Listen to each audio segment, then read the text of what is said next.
Hey friends, welcome to Sabbath School Daily, where we have been studying from this lesson right here, 3 cosmic messages. This week we're starting lesson number 8, which has the title, The Sabbath and the End. And today is Sabbath Afternoon's lesson, where we just start off introducing this week's lesson. Our memory verse comes from Ephesians chapter 3, verse 9 that says, "And to make all see what is the fellowship of the mystery, which from the beginning of the ages has been hidden in God, who created all things through Jesus Christ." I really like the first sentence of this week's lesson that says, "The essence of humanity's dignity is a common creation."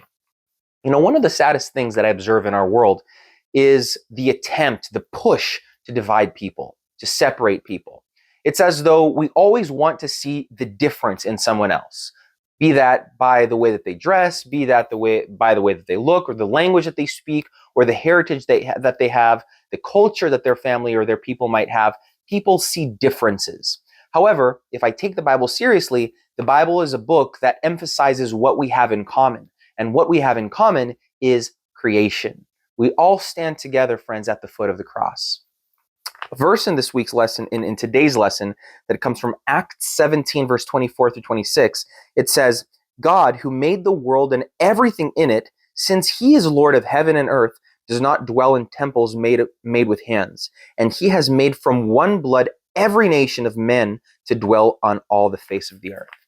Friends, the fact is that while we might want to see differences and differences only as an unfortunate consequence of sin, we can also see that a fortunate consequence of redemption, of salvation, is that we all come together in God.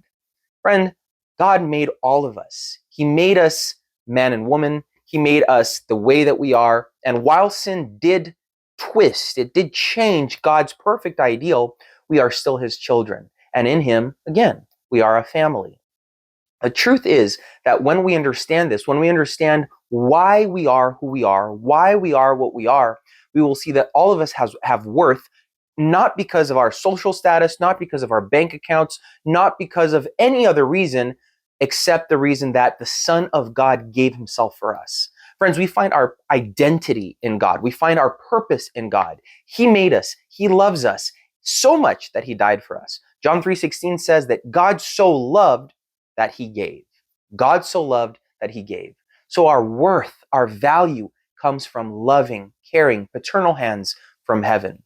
I think I mentioned this in a previous lesson that there is a common nickname for God among the Israelites, and they call God the place. And what that means is that everything that has been created, everything that is created, is connected, is linked by the fact that it has been created by God. The biblical verb for God's creation, for when God creates, he pulls things into existence, is the verb bara. It's a very unique Hebrew word that is only applied to God, to the biblical God, because he pulls things into existence. And so in that way, he is the place. Everything has been created by him. So friends, we are all one in him. The human family is one in God. And our purpose here right now in our context, our immediate context, is to let the world know that we are one in him. As we study this throughout this week, we're going to see that all of this culminates, all of this comes together in the memorial of time called the Sabbath, where God made a temple in time to commemorate, to memorialize the fact that we are one in him. So don't forget to study your lesson, look up the Bible verses, write down the answers, write down any thoughts that you may have. That will help you learn the information better and be able to share it better next time. Also, please remember to like, to share, and to subscribe to our videos. We release one every day, and I hope to see you again here tomorrow for another Sabbath School Daily.